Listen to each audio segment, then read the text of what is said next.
Welcome to Rapid Reviews, where I just dump my thoughts on a few games I've played recently in this very video. I will avoid spoilers in this video, so don't worry about me ruining games. Timestamps are on the screen if you want to skip ahead for a particular review. Enjoy.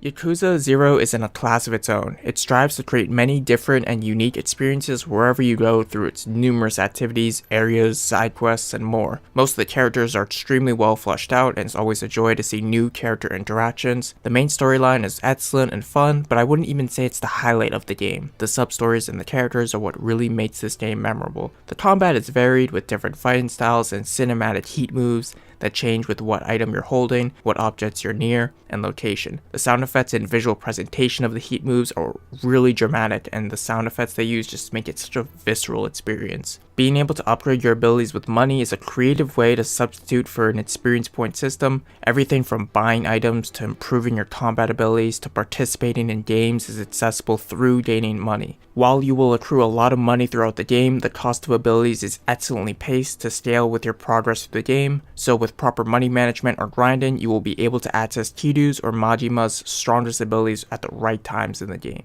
Some of the issues are, despite the numerous combat options, it can get a bit stale, and I know that sounds a bit weird, but you'll probably end up spamming the same combos ad nauseum to beat the game. The game rarely forces you to mix that up. Graphically, the game is good, but it doesn't necessarily push the envelope. The cutscenes look great, and overall I really like the aesthetic of the game, but I can understand some complaints that the game looks and feels a bit plain.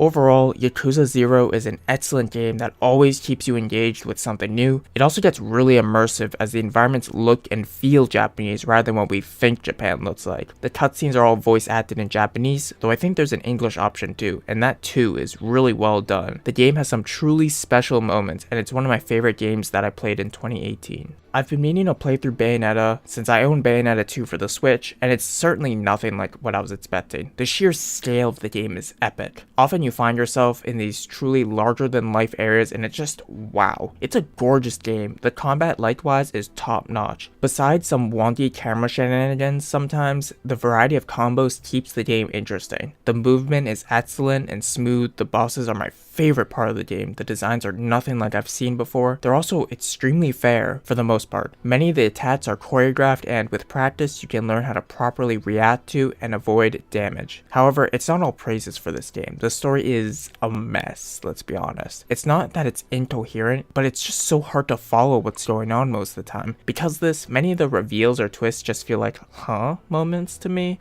This is probably my biggest complaint of the game. Smaller ones include the character designs, which I just feel are a bit too cluttered. I guess Luca didn't feel like he really mattered to the plot at all, and we were just dragging him around everywhere. He's enjoyable though, so it's not the worst. Should you play Bayonetta? Absolutely. I think this is one of these games where you just appreciate it for how it plays rather than trying to follow along and understand what's going on. I can't wait to play Bayonetta 2, and I hope it's even better than Bayonetta. It's hard to say much about Polybridge. It's a solid puzzle/construction game where you try to get your vehicles from one side of the screen to the other via a bridge you're supposed to construct. There are plenty of aspects to the game that keep the puzzles varied and challenging, such as different building materials or mechanisms that help make more and more complex building structures. The atmosphere is pleasant, the music is calming, it's a nice game to play on a slow day. After each time you build a bridge, you get to see it in action, trying to complete the level's challenge. This is both the best part of the game and the worst. While it's amazing to see your bridge work, sometimes it feels like the physics just don't make any sense. I noticed that bridges sometimes have totally different paths of action, even if I make a slight change that really shouldn't affect the structure so much. Other than that, it's fun to play on your downtime and try to get to the top of the leaderboards, whether that's the global leaderboards or your friend leaderboards, which are based on how low your budget is. So that'll do it for rapid reviews. If you have any more games you want me to try out, let me know in the comments, and I'll see you around.